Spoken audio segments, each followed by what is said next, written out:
Hey everybody. Um, I've tried my hardest to refrain from ad hominem attacks because I feel like they're counterproductive and they don't really do anything to add onto any particular investigative case.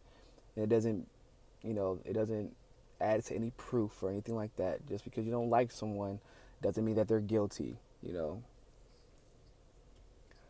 But after the phone call I just had, I never really had any personal animus toward Aisha do. I never had any personal animus towards Dempsey. I thought they were incompetent, yes. They have never led, a dog or they never led a fish to water, much less let any campaign or any party to success. However, I didn't have any personal grievance against them. But I just received a phone call from a former staffer that worked directly next to Aisha Du. Completely terrified, has been trying to get in touch with me more, the last couple of days, and just from being busy with Easter and receiving, hundreds of messages a day, it kind of got lost in the mix, and I did forget to call her, but I did get a chance to reach out to her today, and she told me some troubling information, and I couldn't believe it. I mean, I could, but just the way that was gone about, I couldn't believe it. So she worked directly next to Aisha Du, and she also worked next to another head staffer named Jennifer. How guilty Jennifer is, I don't know. I think she was just kind of there. Um, However, that's not the important thing. Aisha was having them work 12, 13 hours a day, unloading and loading up things. Because they were about to transfer locations. They're getting ready to close the office. Cool, that's acceptable. However, one of the staffers had a friend who passed away in South Carolina, and Aisha, instead of being sympathetic, realizing that it's only maybe a couple hours away, told her that if she leaves to go see her friend who passed away, then she might as well leave her letter of resignation with her as well. It's pathetic. That's not even the worst part. What happened next is that one of the other staffers decided to speak up and defend this woman, which rightfully so. She emailed about this, and she also emailed about the fact, it's the other staffer now, it's the new one.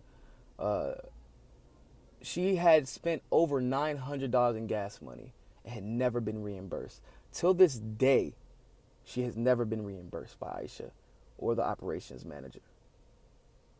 So rightfully so, she contacted the HR, and she contacted the lead operations manager, and they said it would be taken care of. So here's what happens. They end up, Aisha and her little team send an email out saying that you didn't follow the chain of command. Mind you, she's been trying to get her money for weeks. She literally didn't have enough money to pay her rent because she spent so much money on gas. And instead of being sympathetic, instead of saying, okay, we're going to make sure you get your money no matter what, they fire her because she didn't use the correct chain of command. Actually, she did use the correct chain of command. What happened was they blatantly ignored her. These are the exact demoralizing tactics that these plants have been using. I also found out on this phone call that Dempsey, as much as people have tried to, but he won Minnesota. He didn't win Minnesota. It was easy. He fired people. He fired some of the top organizers, and he fired some of the top organizers in Alaska. Him and this Julia Barnes person, apparently another organizer who was from Vermont. But lo and behold, guess what party she used to be part of? Yes, the executive director of the Democratic Party in Vermont.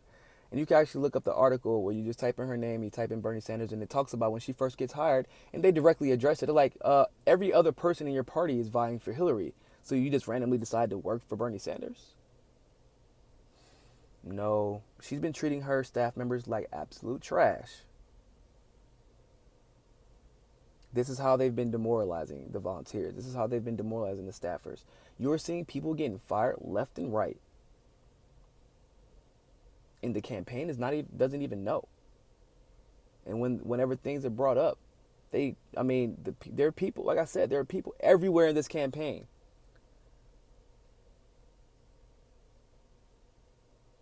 This is unacceptable. People, you have a situation where you could have helped this woman pay rent. This isn't even about Bernie Sanders. This is about common decency and dignity. A woman couldn't even pay rent, and instead of helping her out, you fire her for skipping the chain of command that she actually never skipped. Ladies and gentlemen, we have to do something about this. It's getting ridiculous. And hopefully, in the next couple of weeks, we're going to go to these states and we're going to start interviewing these people. We're going to have face to face, and we're going to let you hear their stories directly from their mouths. For all the naysayers out there that swear up and down that these volunteers are lying, and I'm going to let you listen to these people cry.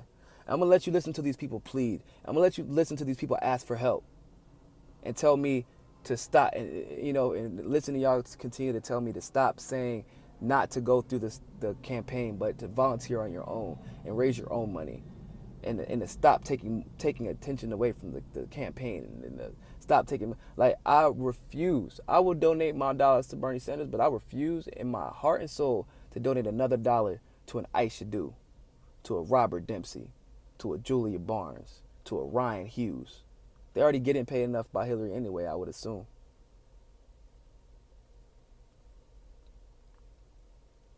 We got to fix this, ladies and gentlemen. There's no excuse, and we can't keep playing ignorant.